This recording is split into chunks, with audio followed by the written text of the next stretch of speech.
வணக்கம் நண்பர்களே. இன்னைக்கு கேஎன்ஆர் கன்ஸ்ட்ரக்ஷனோட ஃபண்டமெண்டல் அனாலிசிஸ் பார்க்கலாம்.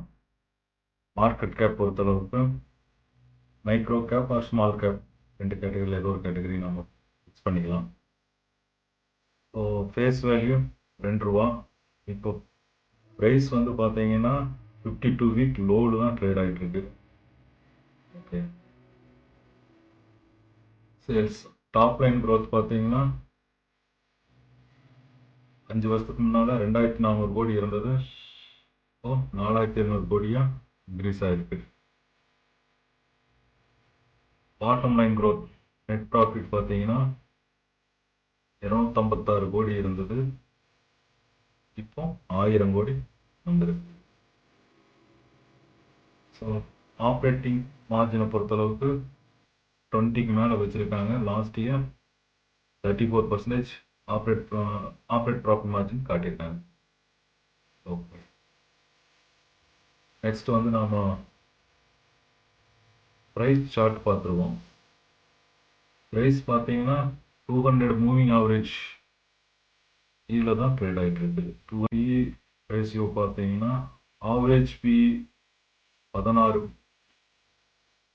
16x இருக்குது. இப்போ ஆக்சுவலாக நம்மளுக்கு வந்து அது கீழே கிடைக்குது 5.5x. காரணம் சிம்பிளாக வந்து இவ்வளவு ரெடியூஸ் ஆகிறதுக்கு காரணம் கம்பெனி வந்து நல்ல கம்பெனியாக ஃபண்டமெண்டலி ஸ்ட்ராங்காக இருக்குது. அப்படி இருந்தும் ஏன் இவ்வளோ தூரம் கம்மியாக இருக்குதுன்னா,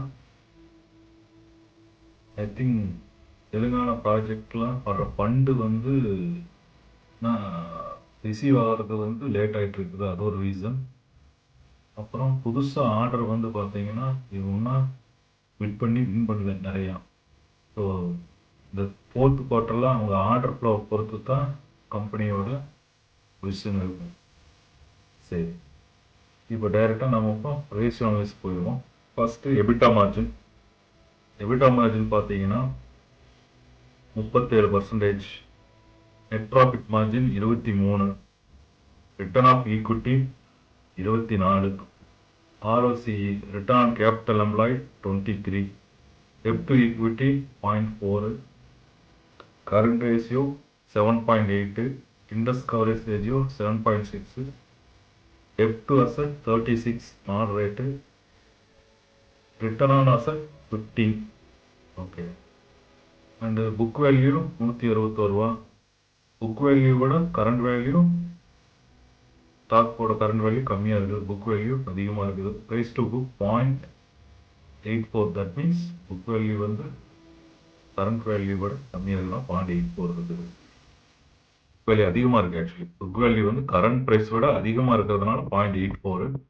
ப்ரைஸ் டு சேல்ஸ் 0.8. ஸோ அதுவும் கம்மியாக தான் இருக்குது. அடுத்தது enterprise value to EBITDA 3, PEG ratio 0.2, ரெண்டுமே பாசிட்டிவ் தான். ஸோ ஓவராலாக இது பார்க்கும்போது ரேஷியோ அனலிஸை பொறுத்தளவுக்கு கம்பெனி வந்து ஸ்ட்ராங்காக ஃபண்டமெண்டலாக ஸ்ட்ராங்கான கம்பெனியாக தான் தெரியுது. ஸ்கோர் பொறுத்தளவுக்கு அவுட் ஆஃப் 10க்கு 9 ஃபிட் பண்ணியிருக்கு. அதில் வந்து ROCE ரிட்டர்ன் கேபிட்டல் எம்ப்ளாய்டு தான் வந்து 23. நியர்பை நம்ம மெயின்டைன் 25ங்கிறதுக்கு 23 ஒரு 2% கம்மியாக இருக்குது. ஸோ 4.9ங்கிறது ஓகே, பெஸ்ட்டு. ஸோ அடுத்தது வந்து நம்ம இது பார்த்துருவோம், 5 இயர்ஸோட ப்ரைஸ் க்ரோத்.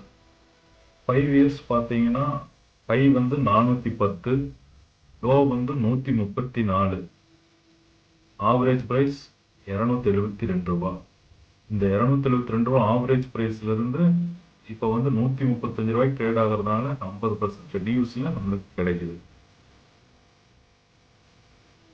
அடுத்தது ஐவி அண்ட் ஐஎம்வி பார்த்துருவோம். Intrinsic value and implied market price. நம்ம கால்குலேட் பண்ண ஐவி பார்த்தீங்கன்னா 270 ரூபா அண்டு இம்ப்ளைடு மார்க்கெட் ப்ரைஸ் 315 ரூபா. இது ரெண்டையும் கூட்டி ஆவரேஜ் பண்ணால் ஐவி அண்ட் ஐஎம்பி 293 ரூபா வருது. இந்த 293 9% நம்ம மார்ஜின் ஆஃப் சேஃப்டி ரெடியூஸ் பண்ணுறோம். 267 ரூபாய்க்கு வாங்கலான்னு இருக்குது. ஆக்சுவலாக ப்ரைஸ் வந்து 135 ரூபாய்க்கு ட்ரேட் ஆகுது. தட் மீன்ஸ் 49% ஆல்ரெடி டிஸ்கவுண்ட்டில் ட்ரேட் ஆகிட்டு இருக்கு.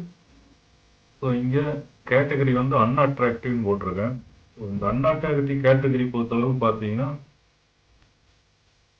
பொதுவாக வந்து பை அண்ட் பர்கட் அந்த மெத்தேடு அல்லது காப்பி கேன் போர்ட்போலியோ இந்த மெத்தடில் தான் வாங்கி மறந்துடும், வாங்கி போட்டு மறந்துடும். என்னைக்கு உனக்கு ஆர்டர் வருதோ அப்போ இம்ப்ரூவ் ஆகுமா இல்லையா போயிடுமா, இதெல்லாம் உங்கள் டெசிஷன். நீங்கள் வாங்குறதா வேண்டாமா நீங்கள் two your own research.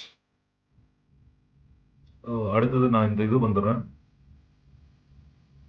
Income பார்த்தீங்கன்னா 5 இயர்ஸ் ஆவரேஜாக சிஏஜிஆர் 33% இன்கம், நெட் இன்கம் வந்து 33% இம்ப்ரூவ் ஆகிருக்கு average CGR. And EPS growth வந்து 20, பிஇ வந்து 15 ஆவரேஜ் பிஇ இருக்கு. அடுத்து பிஇ க்ரோத் பார்த்தா PE growth industry PE and ஸ்டாக்கோட பிஇ ரெண்டுமே கிட்டத்தட்ட ரெண்டுமே கம்மியாக இருக்குது. இண்டஸ்ட்ரி பிஇயுமே கம்மியாக இருக்குது 64%, ஸ்டாக்கோட பிஇயும் 60% நியர்பை டவுன் ஆகிருக்குது. ஓவராலாக பார்த்தா ப்ரைஸ் வந்து 2 வருஷம்லேருந்து கரண்ட் மந்த் வரைக்கும் எல்லாமே ரெடியூஸில் தான் நம்மளுக்கு காட்டிகிட்டு இருக்குது. ஃபோர்காஸ்ட் பார்த்துருவோம். லாஸ்ட் குவார்ட்டர் 105 நெட் இன்கம் வந்து 105 கோடி காட்டியிருக்காங்க. 10% இம்ப்ரூவ்மெண்ட் இருக்கு. ஸோ இபிஎஸ் பொறுத்தளவுக்கு பார்த்தீங்கன்னா 3.72 தான். அதில் வந்து 27% அடி வாங்கியிருக்குது ஏர்னிங் பெர் ஷேர். ஸோ ஆவரேஜாக 5.4 வரணும் நம்மளுக்கு எஸ்டிமேஷன். ஆனால் அதுலேருந்து reduced EPS earning per share கம்மியாக தான் நம்மளுக்கு காட்டியிருக்காங்க. ஸோ அதனால தான் ஸ்டாக் இறங்கிட்டு இருக்குது, உங்களுக்கே தெரியும். இந்த ரிசல்ட் வந்து 29/1/2026 வருதுன்னு நினைக்கிறேன். ஸோ அதை வச்சு அடுத்த Q3 ரிசல்ட்டு பேஸ் பண்ணி எப்படி இருக்குது அப்படிங்கிறது ஃபர்தராக பார்க்கணும். Okay, thank you. Any query please comment. Thank you.